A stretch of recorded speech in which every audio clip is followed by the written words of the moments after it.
nama saya Melisa Putra, mahasiswa Universitas Nusa Cendana Kupang, program studi pendidikan fisika, khususnya semester 2. Di sini saya dan teman-teman saya akan menjelaskan tentang teori belajar behavioristik humanistik.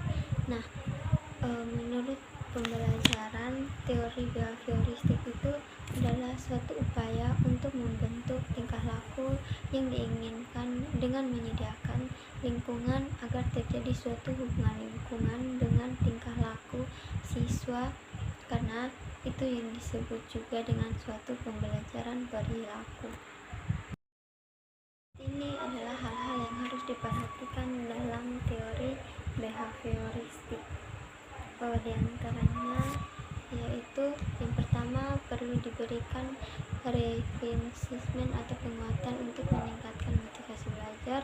Yang kedua, pemberian penguatan itu dapat berupa reinforcer sosial atau senyuman dan pujian, reinforcer aktivitas atau pemberian mainan, dan reinforcer simbolik atau uang atau nilai. Dan yang ketiga adalah hukum yang dapat digunakan sebagai alat suatu pembelajaran, tetapi perlu hati-hati. Hukuman yang dapat diberikan sebagai alat pendidikan terakhir setelah anak melakukan kenakalan atau kemalasan dan sebagainya. Yang keempat, dalam pelaksanaannya guru tidak boleh marah. Kesadaran konsekuensi.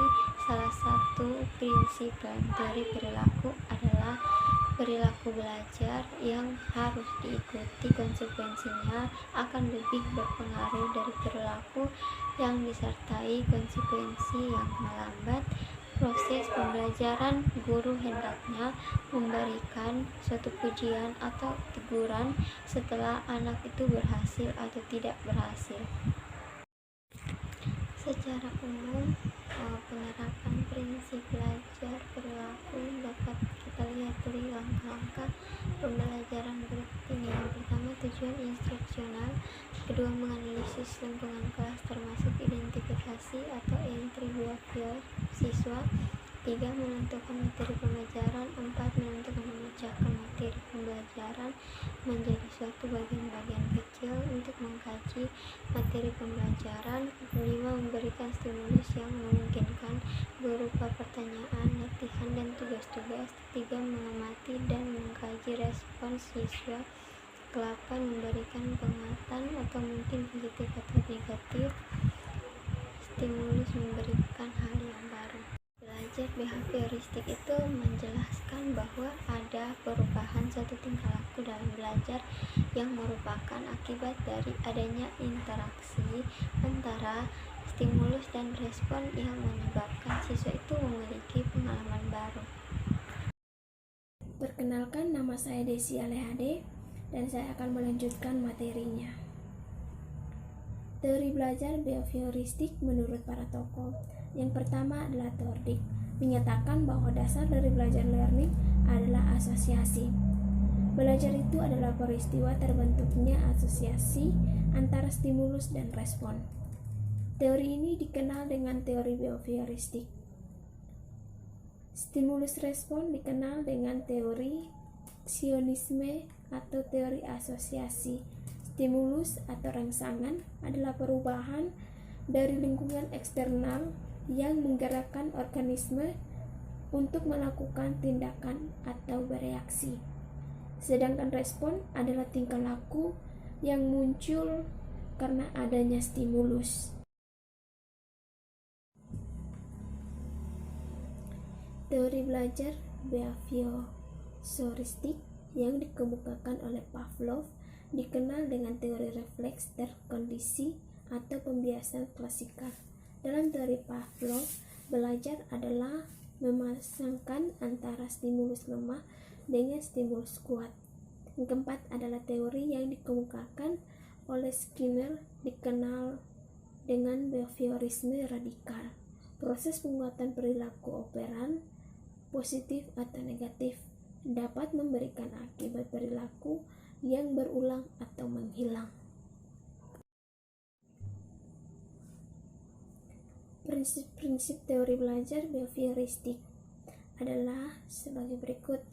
Respon dan stimulus. Apabila seseorang sudah mampu menunjukkan perubahan, perilaku, maka dikatakan sudah belajar. Artinya, kegiatan belajar yang tidak membawa perubahan, perilaku tidak dianggap belajar.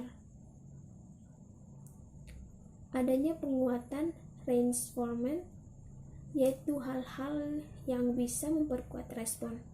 Penguatan bisa berupa penguatan positif dan negatif. Contoh penerapan teori.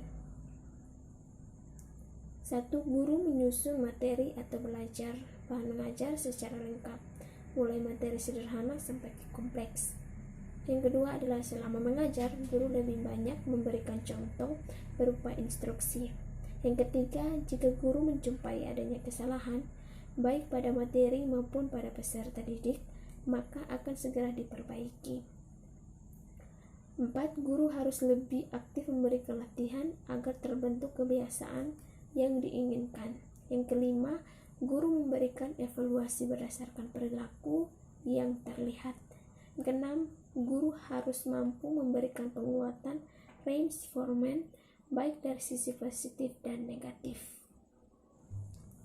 Materi berikut ini yaitu tentang teori belajar humanistik. Pendekatan humanistik ini berfokus pada potensi manusia untuk mencari dan menemukan kemampuan yang mereka punya dan mengembangkan kemampuan tersebut. Hal ini mencakup kemampuan interpersonal, sosial, dan metode untuk pengembangan diri yang ditujukan untuk memperkaya diri, meningkatkan keberadaan hidup, dan juga masyarakat.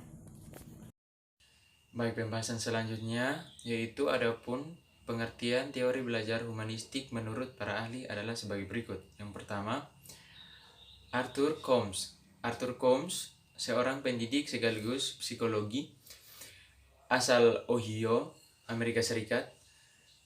Beliau merupakan salah satu tokoh yang ikut berperan pada sejarah teori belajar humanistik. Combs berpendapat bahwa belajar merupakan kegiatan yang bisa dilakukan di mana saja dan menghasilkan suatu bagi dirinya. Pada kegiatan belajar, seorang bahkan guru tidak boleh memaksakan suatu hal yang tidak disukai oleh individu yang bersangkutan. Yang kedua, menurut Abraham Maslow. Menurut Maslow, belajar merupakan serangkaian proses yang harus dilalui untuk mengaktualisasi dirinya pada kegiatan belajar. Diharapkan seorang individu yang sedang belajar dan pihak yang memberikan pembelajaran. Teori belajar ini memiliki prinsip yang tidak jauh-jauh dari manusia itu sendiri, yaitu sebagai berikut. Yang pertama, setiap manusia memiliki nalar untuk belajar secara alamiah. Yang kedua, belajar terasa sangat bermanfaat jika memiliki relevansi dengan maksud tertentu. Yang ketiga, proses belajar bisa mengubah persepsi seseorang akan dirinya. Yang keempat, makna belajar akan terasa jika dilakukan oleh diri sendiri. Yang terakhir, setiap pembelajaran harus mampu menumbuhkan kepercayaan dirinya sendiri. Baik, terima kasih atas waktu yang diberikan pada saya. Perkenalkan, nama saya Gabriel Devester Paut, akan melanjutkan materi tentang keterkaitan teori belajar behavioristik dan humanistik. Seperti yang kita ketahui, pembelajaran matematika Gesing sesuai dengan teori belajar behavioristik yang berkembang oleh Thorndike tentang hukum kesiapan, hukum latihan, dan hukum akibat. Dalam hukum kesiapan atau kepuasan muncul ketika siswa merasa senang, mereka menemukan faktor AHA, bisa tertawa atau terpuaskan, rasa ingin tahunya atau faktor AHA, dan merasa gembira yang merupakan ciri dari belajar menyenangkan. Dalam hukum latihan tersebut, siswa diberikan latihan secara lisan dan tertulis secara berulang-ulang untuk memperlancar